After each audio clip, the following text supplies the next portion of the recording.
discussions going with Israel on many things, including trade. But the big move, and something that was very historic and very important, was the fact that we will be moving our embassy, as you know, to Jerusalem. And as we also know, that is way ahead of schedule by years. And we anticipate having a small version of it opened sometime next year. So that's a long time ahead of schedule. It's an honor, and it's a great honor to be with you. Thank you very much. Thank you. Mr. President Donald, thank you. Thank you very much.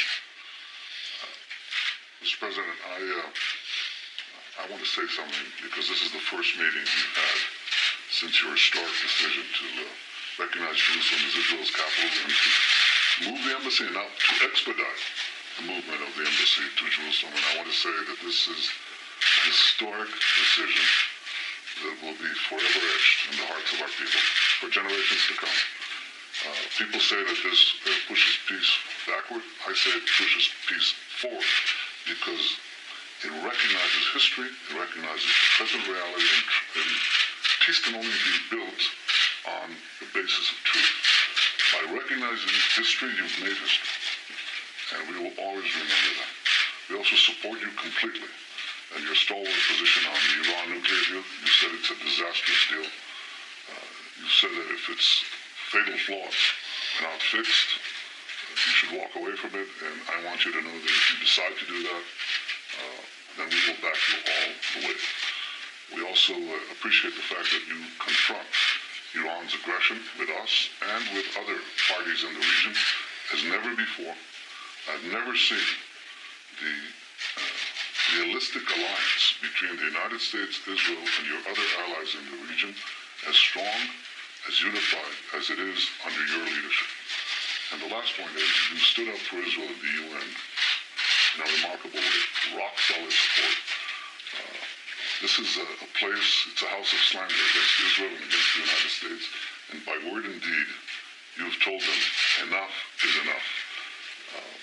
As you finish your first year in office, I want to say that I look forward to continuing our remarkable, tremendous friendship in the years ahead, and I want to express the appreciation of the people of Israel to you. Thank you, Mr. President. Thank you very much, President. Thank you. My honor. I have to say, on the United Nations, we were pretty much out in the wilderness by ourselves, the United States, and we heard every country was going to be against us. And it was very interesting. I said, you know, we give billions and billions of dollars to these countries.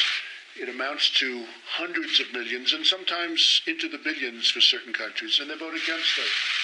And I made a very simple statement that I'm watching. I'm watching. And we ended up getting 68 votes, either yes or we'll take a neutral position, which was okay too. Which was a yes. But which was essentially a yes, is right. But we ended up getting a lot of votes that we were, I would say, virtually we were going to get none. And we give billions of dollars away every year to countries, and in many cases, those countries don't even support us. They don't support the United States. Israel has always supported the United States. So what I did with Jerusalem was my honor. And hopefully we can do something with peace. I would love to see it. You know, if you look back at the various peace proposals, and they are endless, and I spoke to some of the people involved, and I said, did you ever talk about the vast amounts of funds, money, that we give to the Palestinians? We give, you know, hundreds of millions of dollars. And they said, we never talked. Well, we do talk about it.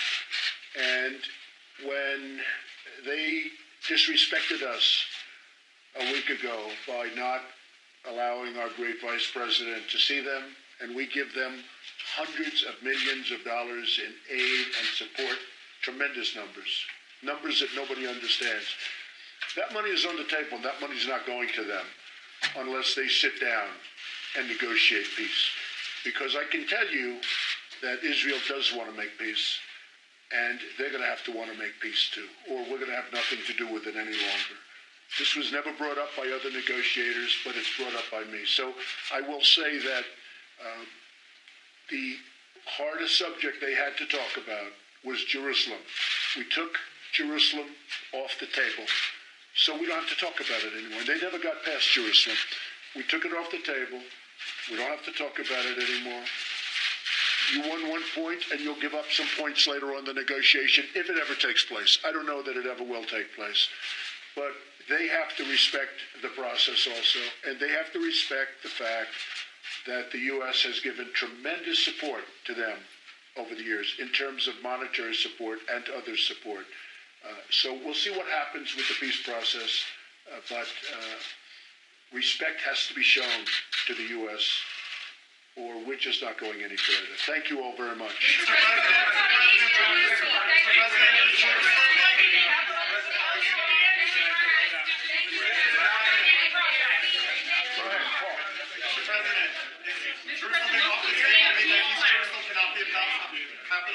Thank you very much, everybody. Thank you. Thank you. Steve, go ahead. Speak up, Steve. That's not like you. Any sort of Middle East peace plan, a proposal? We're going to see what happens. Yes, we have a proposal for peace. It's a great proposal for the Palestinians. I think it's a very good proposal for Israel. It covers a lot of the things that were over the years discussed and agreed on. But the fact is, and I think you know this better than anybody, there were never any deals that came close because Jerusalem, you could never get past Jerusalem. So when people said, oh, I set it back, I didn't set it back, I helped it. Because by taking it off the table, that was the toughest issue. And Israel will pay for that. Look, Israel, something's going to happen. They'll do something that's going to be a very good thing. But they want to make peace, and I hope the Palestinians want to make peace. And if they do, everybody's going to be very happy in the end. We'll see what happens, Steve. We'll see what happens. Mr. President, any comments about Abu Mazen's remarks regarding you personally? No, I didn't really read his remarks personally. I think I'm probably better off not seeing them. But we've done a lot for them, and hopefully they're going to make peace for their people. You know what? It's many years of killing people. It's many years of killing each other. They have to be tired and disgusted of it. So let's see what happens. I think eventually very sound minds, I hope sound minds, are going to prevail. And it would be a great achievement of mine. I've said it from day one, if we could make peace between Israel and the Palestinians. If we do that, I would consider that one of our truly great achievements. But the money is on the table. You know, the money was never on the table, I tell you up front.